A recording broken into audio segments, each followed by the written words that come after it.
Hey guys, real quick, before we get into it, do us a favor and subscribe to our channel. That way, you don't miss out on any of the tea.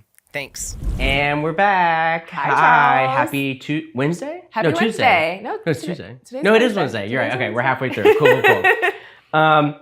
So, Itash and I are, we're loving this new format. We're loving the more frequency of topics. We're also honing in on certain standing topics, right, which is really cool. But we're, for those who watch us and listen to us, we kind of just bounce topic ideas off of each other, right? And we kind of like, well, yeah, let's do this one. Let's not do this one. And today we had some game time decisions. Game time. Itasha made an executive decision that I agreed with to change a topic last minute to a topic that I admittedly don't know much about, but is in the news all the time, and you do know much more about, and I want to learn more because it's just everyone talks about it. Yeah. And that is our topic is it's a mixture of looking at the New Orleans Pelicans, Gayle Benson, the owner, which is also the owner of the Saints. Yes. And there's just a lot of changes happening behind the scenes, conversations of where we go forward. We're coming off of the heels of the Superdome being renovated, a major renovation, right, that hosted the Super Bowl. And now that that's done, the conversation is the arena next door, which is, from my understanding, it is an outdated arena, right? It opened in 1999, which is really weird to think about. It's crazy to think about, yeah. And it just doesn't, I do know at minimum it doesn't meet the standards of like a modern NBA stadium.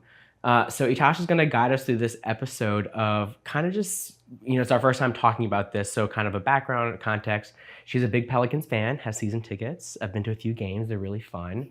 But I'm excited to learn a little bit more about what's going on behind the scenes. So take it away, girl. So I think we need to first set the stage for where we are in New Orleans sports now in this moment as you and I are having this discussion. So as you mentioned, I am a big Pelicans fan. I admittedly nice shirt. Don't follow the Saints. Which I know is kind of sacrilege here in New Orleans, but I don't follow the NFL at all. But for purposes of this episode, we can at least establish that currently the Saints are not having the best season. At the time of our recording, they're I think 2-8 is their record. They are dead last in their division. Didn't know that, but... And they're second to last in their conference. Okay. Which is not great. And folks are really unhappy about that. It's also been kind of on the heels of a previous season that hasn't been so great. Likewise for the Pelicans, I would say it's probably even worse. We're long-suffering Pels fans, right? So in the past 8 seasons, the team has only made it to playoff games twice, and both times they've lost in the first round. Right now, the Pelicans also have a pretty abysmal record. They are at 2-12. So of 14 games played thus far this season, they've only won 2 of them, and the Pelicans are actually dead last in their conference.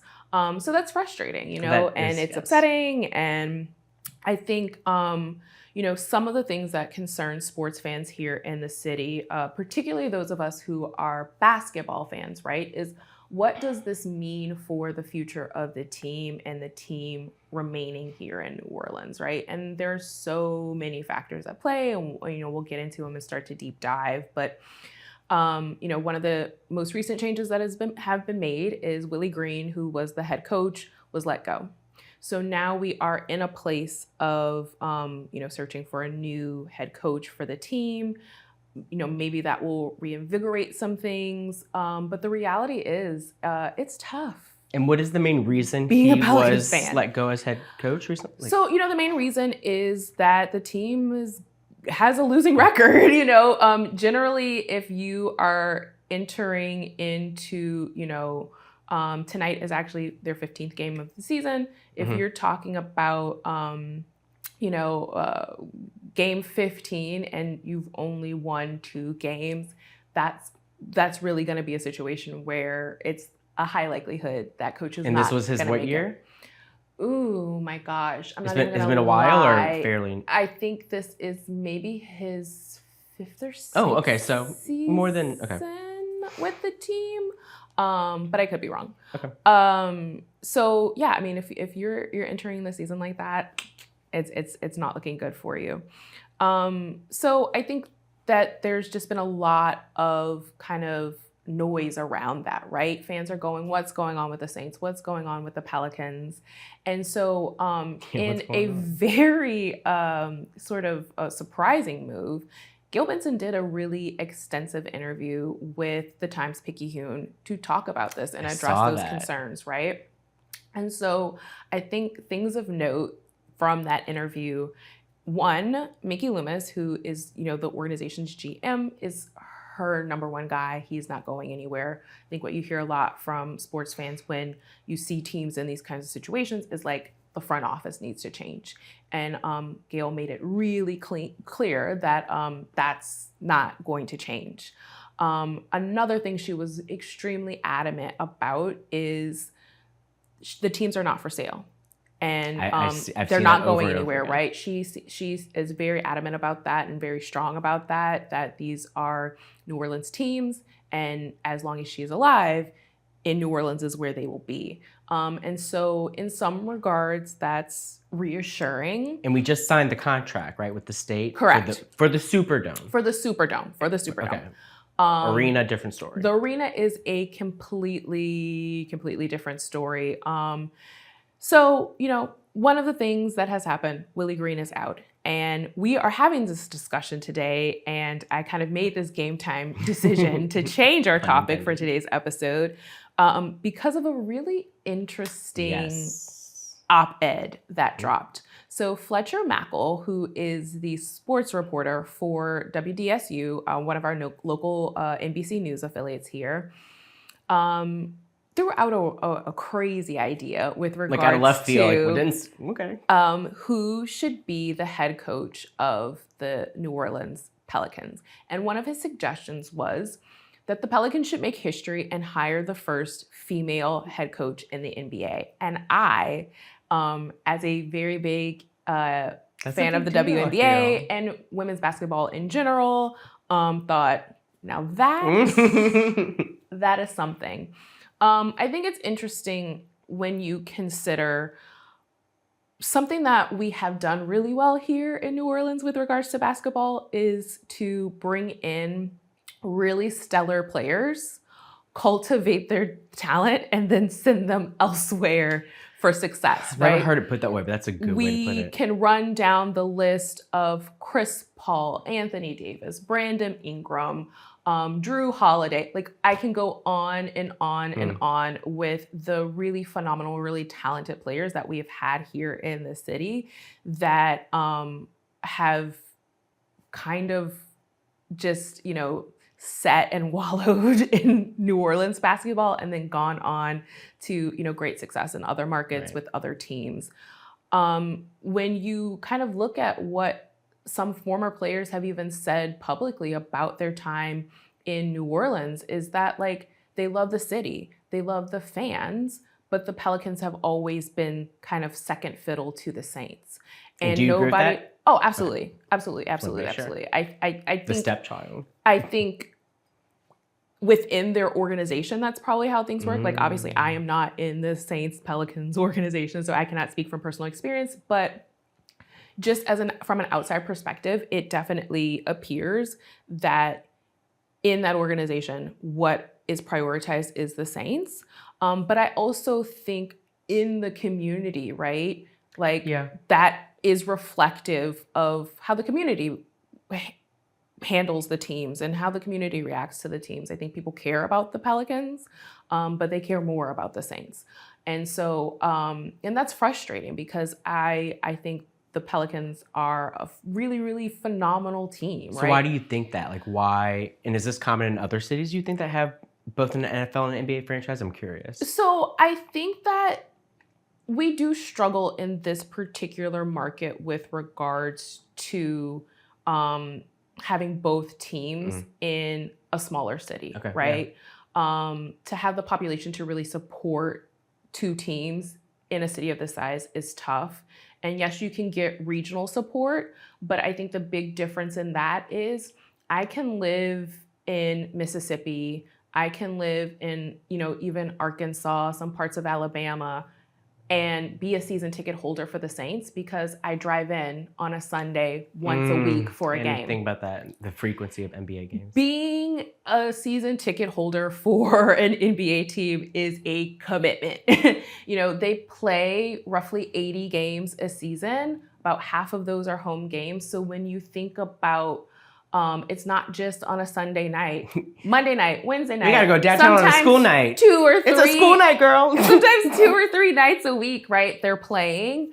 That's a very different commitment, And so I think that can be tough when you talk about, it's a smaller city, but look at all the people in the region, draw in that regional support. That's a big commitment for someone to drive in. That's a really good point. An hour, hour and a half to attend a game, right? So in the way that you have Saints season ticket holders that live all around the region, I think it's a little bit tougher from the perspective of the Pelicans. Good point. The other side of it though is, the barrier to entry on a Pelicans game, I think is a lot lower than on a Saints game. It's much more affordable to attend a basketball game. Even going on a weeknight, as long as they don't go into overtime. Most times when tip-off is at 7, you are walking out of the arena before 9:30 p.m., which is not terrible. You can go on a Monday night with your kids, see a great bout of basketball, and, be home before 10 p.m. and put everybody to bed, right? That's maybe a little bit past some folks' bedtime, but not crazy, right? Not crazy. It's not crazy. And so, and then especially for weekend games, I think that is a really great, family activity. But while the barrier to entry is lower for the Pelicans games, they're still not inexpensive, right? Concessions are quite expensive. The arena has now moved to contactless payment, right? And so not to veer too far off into a whole other topic, but sometimes for people, contactless payment can be a barrier, right? There's still plenty of people who do things in cash, want to be able to pay in cash, whether it's, they are in more of a gray space with regards to finances and banking, or if they're just older or don't want to engage. So many people are I'm getting rid of my smartphone, right? I want to go more analog, right? True. I don't want to engage with technology in that way. So as you see shifts like that of, we're going to be only contactless for the concessions to pay for it. We've got an exclusive partnership with SeatGeek on the tickets, and your tickets are all electronic. So all of those things can definitely, I think, while there's a financial difference in the barrier to entry, football games versus basketball games can still make getting to, wanting to attend, being able to participate in Pelicans games difficult for certain people. So to circle back to, kind of Fletcher's thought around a female head coach, I think that bringing something historic to the team really could invigorate interest, not just in the city, but nationally, internationally with the team. Women's basketball is having a huge moment right now. The WNBA is got some stellar talent. People are talking about women's basketball. You have Unrivaled, which is a 3-on-3 league that is also having really great success and great popularity. And so to be able to, for lack of a better term, kind of ride the coattails of that, I think is actually really smart. Is this, for someone who doesn't know much about this, do you think part of this is also the limited knowledge I have of sports, kind of what we're seeing at the college level with women, LSU, Angel Reese, and I know of that. Yeah. You think that kind of contributes to larger female basketball, NBA? I think women's basketball at the collegiate level has always been something that people get really excited about and really get into. I definitely do think that you're starting to see more sort of superstars at the collegiate level that are carrying over into the WNBA. And bringing their fan base with them, maybe? And bringing their fan base with them, bringing interest with them. I also think that being able to do, name and licensing now at the collegiate level. I always forget. Allows collegiate athletes to establish themselves in a way that they couldn't previously, right? So now, even when you're in college, I can associate you with a certain tennis shoe or a certain, athletic clothing brand, or I just see you on TV because you did like an Allstate commercial or something, right? So there's a level of notoriety and celebrity that collegiate athletes can capitalize on now that I definitely think is being carried over into the WNBA in a different way. I also think that has allowed for opportunities, especially players who were more inclined to go and play overseas, because the money is still significantly better for female basketball players to just go play in European leagues than it is to, be in the WNBA. When you're establishing, licensing agreements here stateside at the collegiate level, it definitely is going to, I think, be more of a tether to like, instead of going to just exclusively play overseas, be more inclined to at least stay and play in the WNBA. So much. There are also other complications with the WNBA and overseas play, and when you have to arrive back for your team and all that. I didn't realize there's so much at play here. That's another podcast. That's another episode to like, get deep into all of those dynamics with regards to that. But for sure, I think the way that just through social media presence, the way that collegiate athletes are able to establish themselves more broadly now and start to build up name and notoriety now in a way that they didn't in previous years has definitely carried over. I also just think that this is personal opinion, women's basketball is just exciting. It's just exciting. And you're seeing such an investment. What makes it more exciting than male? To bring the little sociology into this, I'm curious. Come on, let's get into it. There's multiple sides to this, right? Mm-hmm. So you get. I think the dynamic play. I think the way that they move on the court. I think the team aspect of how you're seeing like just ball handling happening is one thing. Okay. Then you have the like messy side of it, right? Of like such and such was dating such and such, and they're like, now these two teams got to play it's two ex-girlfriends playing against each other. Yes. So you also get like emotional tension and stakes in the WNBA that you don't get in the NBA. I didn't even think about that. That's fascinating. But it's just I think that like watching women's basketball, it's just a dynamic way that they play that I think is different and more interesting. I think you're also seeing serious investment happening in branding and just facilities for WNBA teams. If you look at like the Las Vegas Aces, who have just now gone back to back as champions, they play in an arena that's inside of the Mandalay Bay Resort. Like they've dumped tons of money in, not just into like having the team there, but like, the fan experience, right? Of like coming to the game, and like you look at the New York Liberty and Ellie the Elephant, that is their mascot, right? Like the branding and the whole sort of ecosystem and fan experience that is being cultivated in the WNBA, I think is also really like just creating this swell of popularity, and to, again, be in a position to ride that sort of wave would be amazing for our team. So to bring it back to our team then, to just to clarify, Fletcher, the twins on WSU. He wasn't talking about bringing a WNBA to New Orleans. He's talking about hiring a female coach. So this particular, right? So this particular opinion piece that he dropped today was about bringing a female coach to our male NBA team. But he has also dropped opinion pieces before about he is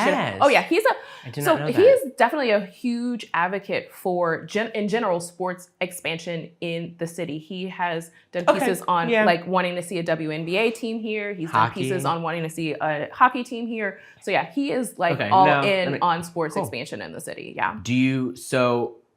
Is this a tangible possibility, you think? And would the city, I'm not sure how to ask this, would the fans be receptive to this? Like, I think the right coach, absolutely. It would be really exciting. And I think fans would be really receptive to it. And I think it would definitely be a big talking point again, nationally and internationally. I And where does Gayle fit into all of this? I believe that my impression of the organization overall is they're pretty traditional, and I don't know, I'm not a betting woman, and if I were, I probably would not put my money on the New Orleans Pelicans being the first team in the NBA to hire a female coach, or hire a female head coach. But we can dream. We can dream. We can dream. Okay.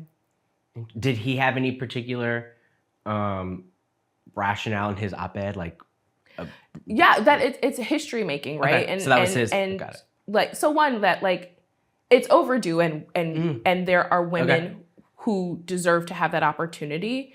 And at this point in time, how great it would be for our team that's owned by a woman, right? A dual professional sports team owning, female billionaire, I'm into that. to, in his words, break the glass ceiling. He said that? Yeah, he said that in his piece, to break that glass ceiling and hire a female head coach. So I think it would be really exciting. Wow. I actually love that he threw that piece out there, because I was like, yeah, oh my God, that would you be said amazing. that to me, and I was like, what?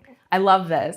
I don't know if it'll happen, but it'll be fun to dream. He put it out there. Yeah. Right. So he planted the seed, and he's a pretty, big voice in this in terms of like sports and stuff. So Absolutely. I don't know. We'll see. Stranger things that happen. So we'll keep our eye on it, Yeah. and maybe. Wow. Thanks. Hopefully, we might be having an episode about the historic. That'd be pretty new crazy. female head coach of the New Orleans Pelicans. Any final thoughts on kind of just the franchise? Gayle Benson, the Pelicans. Yeah, as I've said over and over, I love the Pelicans. I remember when the team came as the New Orleans Hornets back in 2002. Yeah. How exciting it was to go to like the very first like season ticket holder seat selection event. The team has like such a great history here, and I would love to see more support. I would love to see there be more opportunity for New Orleanians at various income levels to be able to actually come and support the team.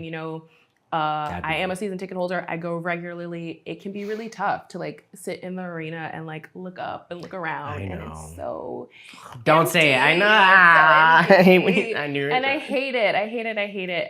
So I would love to see something be put into place, or something coming from the organization that really reinvigorates that interest in the team and gets people excited about them again. I remember how exciting it felt when we got a team. Yeah, I remember that too. The Hornets, the longtime Charlotte Hornets are leaving Charlotte and coming to New Orleans. Very big at the time, right? We're like, wait, what? Like, this is huge. So big. And so now to be here, 23 years later, it's pretty crazy. And going, are they going to stay? Are we going to get to keep our team? Yeah. Is scary and also, frustrating. just to put out there, we grew up on the West Bank, right? So West Bankers, we always get to bypass the city skyline going other places, so we got to see them build the arena, yeah. Right? And I remember I was like, whoa, what is this imposing like structure? All right, so I have one final question for you. Do you like the Baby Cakes mascot? Do I like the Baby Cakes mascot? The scary one? No. Okay. King Cake Baby? No. King Cake Baby, sorry. It's like, I was like, Baby Cake? Y'all, if y'all have ever seen a picture of the King Cake Baby? King Cake Baby is horrific. King Cake Baby is horrific. And a lot of people have thoughts on this interesting mascot. We have been through a couple, because there was a time where Pierre the Pelican was also pretty horrific as well. They have thankfully since redone the sentiment is good. Like, it's a King Cake Baby, but the delivery is so just horrific. I don't like it. We will actually we'll have the editing team insert a photo of King Cake Baby in the video version of the pod, so everybody can have nightmares tonight. Well, I had to ask that.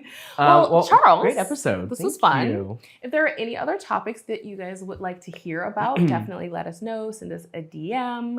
Send us an email. We will certainly be keeping our eye out for what happens here with sports in New Orleans, and we'll obviously bring it to you and keep you posted. Yep. If you want to catch these episodes a week early, then you should definitely sign up for our Patreon. Subscribers get every episode a week early. So definitely check us out on Patreon. We're on all socials, Instagram, TikTok, Twitter, you name it, we're there. Thank you for listening, and we will see you next time, Pelican Briefers. Bye. Thank you for tuning in to this week's episode of Pelican Briefs. If you haven't already, go ahead and hit that subscribe button. If you are loving the show, you can help us keep the conversation going by supporting us on Patreon. Your contribution on Patreon ensures we can continue producing quality content you love. Click the link in the description to become a patron today. Until next time, this is Pelican Briefs.